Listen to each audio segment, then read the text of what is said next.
Final question. Mike Bloomberg is finally starting to get a little bit focused on the last couple of days. Our buddy Benjamin Dixon revealed this. I mean, I can't even, I mean, not to even reduce it to just the Sanders thing, because it's much bigger than that, but it is incredible. Like, let's parse, Bernie's body language versus the most objectively racist statement a frontline politician has made outside of Donald Trump in modern politics, arguably, and people are spinning it, justifying a racist policy which he oversaw that terrorized basically young Black and Hispanic men across this entire city for 3 terms. So look, he's got money, he's got media, he can buy a whole bunch of people off. But his record is obscene. So what does that collision course look like to you?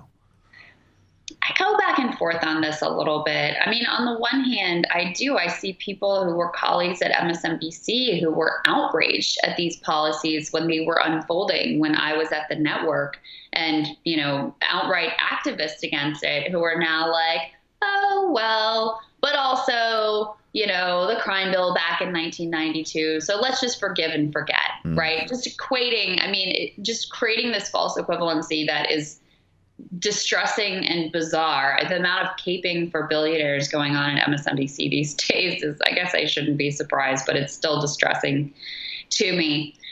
Look, I think that there is a constituency, obviously, in the Democratic Party that was backing Joe Biden that is like, let's just win. Don't care who, don't care what he's done, don't care if he's like half sentient, who can win, let's just win. And Bloomberg makes it's not a real case, but he makes a good fake case for, I'm the mayor, I was competent, I'm tough. Even Joyanne Reid on MSNBC was saying, oh, well, he was a Republican. That's a great thing, because that means he knows how to reach out to Republicans. So they just want to win. Russia must have made her say that. It must have been time-traveling Russian hackers, right? Mm-hmm. On the other hand, I was heartened to see Andrew Gillum, who's more of an establishment figure at this point, come out very hard against Bloomberg's comments. And I saw others who I would consider establishment, same thing. So I think it will be ultimately hard for white suburban people in particular, honestly, to vote for someone they feel like is a racist. Frankly, I think a lot of African-American people have had to suck it up and vote for less than ideal candidates that they felt were basically racist in the past. And so Absolutely. In a way, it's almost doesn't land as hard with them as with white people who don't want to be seen as or feel like they're voting for a racist, which is, look, that's a good thing. I don't want white people feeling like they should be able to vote for racists.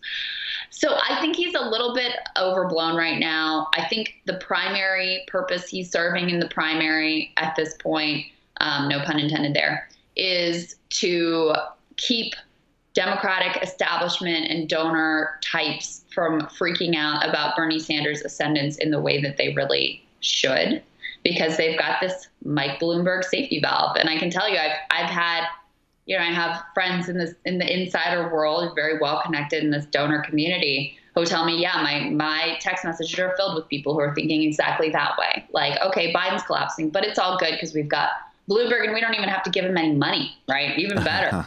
We don't have to give him any money and we still get to keep the plutocracy. I think it's more of a paper tiger phenomenon ultimately than a real phenomenon, but I think it's to be taken seriously and not dismissed. And the one, going back to the Sanders suggestions I would make, and I see them pivoting to do this, is they should turn right now and go extremely hard at Michael Bloomberg. Mm-hmm.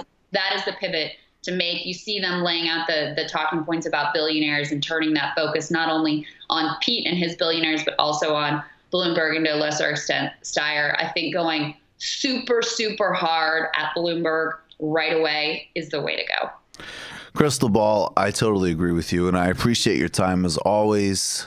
Everybody check out Krystal Ball on Rising on the Hill, and I'll see you soon, Krystal. Sounds good. Thank you, Michael. Thank you. You just watched a Michael Brooks Show video. Subscribe to get them all. Why wouldn't you? Don't be foolish. Click subscribe below and become a patron as well. Patreon.com/TMBS. Thanks, everybody.